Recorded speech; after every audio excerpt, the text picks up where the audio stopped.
बरोबर शेताच्या शेतात जाऊन त्याच्याशी संवाद साधणारा हा एकनाथ शिंदे आहे.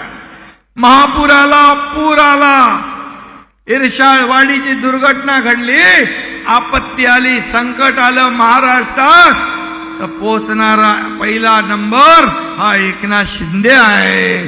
सर्वसामान्यांच्या दुःखामध्ये सहभागी होणारा एकनाथ शिंदे आहे. फेसबुक लाईव्ह करून काम होतं का? फेस टू फेस काम करायला पाहिजे, जाऊन भेटलं पाहिजे, संवाद साधला पाहिजे, त्यांचे दुःख वेदना ऐकून घेतल्या पाहिजे. सरकार कुणासाठी आहे? सरकार सर्वसामान्यांसाठी आहे. हे कायदे कुणासाठी आहे? हे कायदे जनतेच्या हितासाठी असले पाहिजे.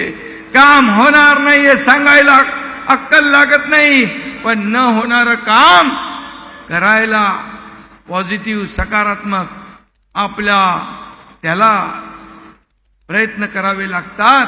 ते करणार हे सरकार आहे.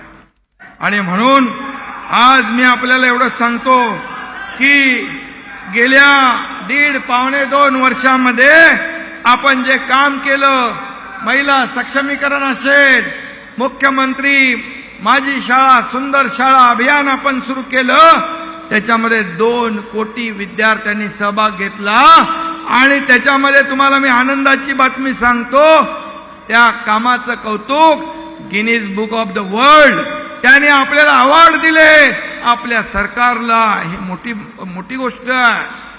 नमो रोजगार योजना आपण सुरू केली, महारोजगार सुरू केला, आणि त्यामध्ये आपण जेव्हा उद्योग पळाले असा आरोप करणाऱ्या लोकांना मोठी चपराक आपण दिली.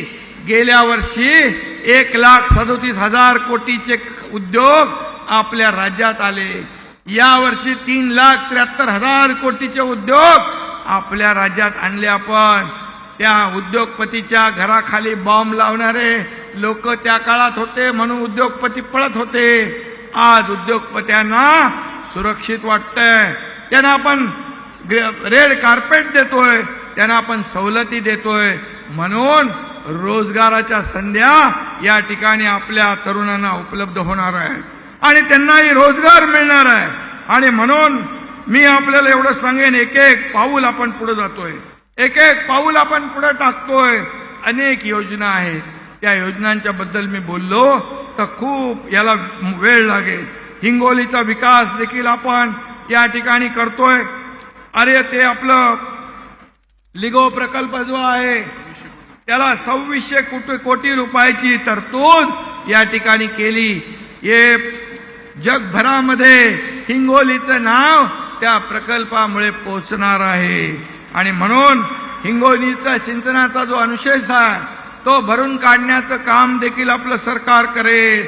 त्याच्यामध्ये काही ठिकाणी आपल्याला बदल करावे लागतील, ते बदल घडवण्याचं काम आपण करू. आणि हिंगोलीमध्ये आपण उद्योग उभारणी करून रोजगार देण्याचंही काम आपलं सरकार करेल. त्याचबरोबर बाळासाहेब ठाकरे हळद संशोधन केंद्र त्याचं इथे प्रतिकृती केली आहे. हेमंत पाटील यांचं मी अभिनंदन करतो, त्याने अतिशय चांगल्या प्रकारचा पाठपुरावा केला आणि त्याला देखील आपण त्यावेळी 100 कोटी रुपये तात्काळ शासनाने दिले आणि जे लागतील तेही आपण देऊ. आणि म्हणून आज मी एवढं सांगतो की या जिल्ह्यामध्ये अनेक योजना 40 वर्षापासून पूर्णा नदीवरचे बंधारे व्हावे यासाठी आंदोलनं झाली. आपण किती बंधारे बांधतोय हेमंत? 4 बंधारे आणि 11 कोटी. 4 बंधारे आपण त्याच्यावर बांधतोय आणि 17 त्याच्यामुळे 20,000 एकर जमीन ओलिताखाली येणार आहे. 20,000. आणि त्याचबरोबर यामध्ये हिंगोली जिल्ह्यातील सेनगाव तालुक्यामध्ये देखील आपण नदीला कुठला कयादू ना नदी पाणी कालव्याद्वारे कयादू नदीला देखील जोडण्याची आपली मागणी आहे. त्या सर्वेक्षणासाठी देखील परवानगी दिली आहे. लवकरच हा प्रकल्प आपण हाती घेऊ. त्याचबरोबर पाण्यासाठी किमान 5 दशलक्ष घनमीटर असावा अशी अट आहे. त्यामुळे निम्न पातळी बंधाऱ्याचं केटी वेर बॅरेजमध्ये रूपांतर करण्यासाठी देखील आपला प्रयत्न आहे. तिथे 8,000 एकर जमीन सिंचनाखाली येईल. हा? ते आज शिथिल करायची आहे. संतोष बांगरच्या मतदारसंघामध्ये. आणि त्याचबरोबर या ठिकाणी 50,000 एकरचं सिंचन पेनगंगा नदीवरील 7 बंधाऱ्यांना आपण मंजुरी दिली, त्याची वर्कऑर्डर झाली आणि त्याला जवळपास 50,000 एकर जमीन सिंचनाखाली येईल. आणि म्हणून बांधवांनो आणि भगिनींनो, आपल्याला हा हिंगोली जिल्हा ना उद्योग जिल्हा म्हणून याचं जे काही प्रसिद्ध झालं, त्याच्यामध्ये MIDC मध्ये पाणी पुरवठ्याची सोय नव्हती. आता त्याला आपण 63 कोटी मंजूर केले. त्यासाठी वर्क ऑर्डर झाली. हे मंजूर नाही, वर्क ऑर्डर दिलेल्या मी कामांची यादी वाचतोय. आणि म्हणून अशी अनेक कामं आपण या ठिकाणी केली. गेल्या 2.5 वर्षामध्ये मागच्या काय मिळालं होतं? हेमंत आणि संतोष मुटकुळे साहेब, राजूभाई, मागच्या 2.5 वर्षामध्ये सरकार स्थापन व्हायच्या पूर्वी काय होतं? परंतु गेल्या 1.5-2 वर्षामध्ये बांधवांनो, सरकार हे देणार आहे. हे दोन्ही हातानं देणारं सरकार आहे. हे घेणारं सरकार नाही, हे देणार आहे. आणि म्हणून आज मी आपल्याला एवढं सांगेन, 885 कोटी खर्च करून मेडिकल कॉलेजचा आपण निर्णय घेतला. आरोग्य सुविधा आपण वाढवतोय. 1.5 लाखाची महात्मा ज्योतिराव फुले योजना आपण 5 लाखापर्यंत वाढवली.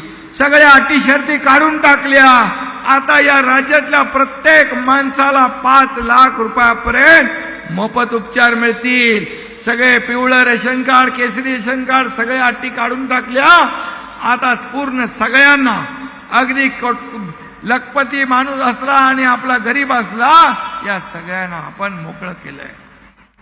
कॅशलेस योजना देण्याचा निर्णय घेतला. माझ्या माता भगिनी इकडे आहेत. या माता भगिनी आपल्या कामाच्या व्यापात, आपल्या परिवाराच्या व्यापामध्ये आपल्या आरोग्याकडे हेळसांड करतात, दुर्लक्ष करतात. म्हणून राज्य सरकारने, आरोग्य विभागाने माता सुरक्षित तर कुटुंब सुरक्षित ही योजना आपण सुरू केली. 3 कोटी महिलांनी त्याच्यामध्ये फायदा घेतला. हे आपल्या सरकारचं काम आहे. आणि म्हणून जे एवढं मोठं काम केल्यानंतर त्यांच्या विरोधकांच्या पायाखालची वाळू सरकली, त्यांना पोटदुखी सुरू झाली. त्यांची पोटदुखी दूर करण्यासाठी देखील बांधवांनो भगिनींनो, आपण बाळासाहेब ठाकरे आपला दवाखाना सुरू केला. त्याच्यात मोफत इलाज देखील होईल त्यांचा. राज्यात 700 ठिकाणी आपण ही योजना करतोय. आणि म्हणून मी आपल्याला एवढंच सांगेन, हे सरकार काम करणार आहे. हे सरकार, या शासन. त्याचबरोबर आज मराठा आरक्षणाचा हेमंत पाटील यांनी विषय काढला. हा एकनाथ शिंदे या राज्याचा मुख्यमंत्री पदावर असताना छत्रपती शिवाजी महाराजांची जाहीर शपथ घेणारा हा धाडसी एकनाथ शिंदे या राज्याने पाहिला. आणि सांगितल्याप्रमाणे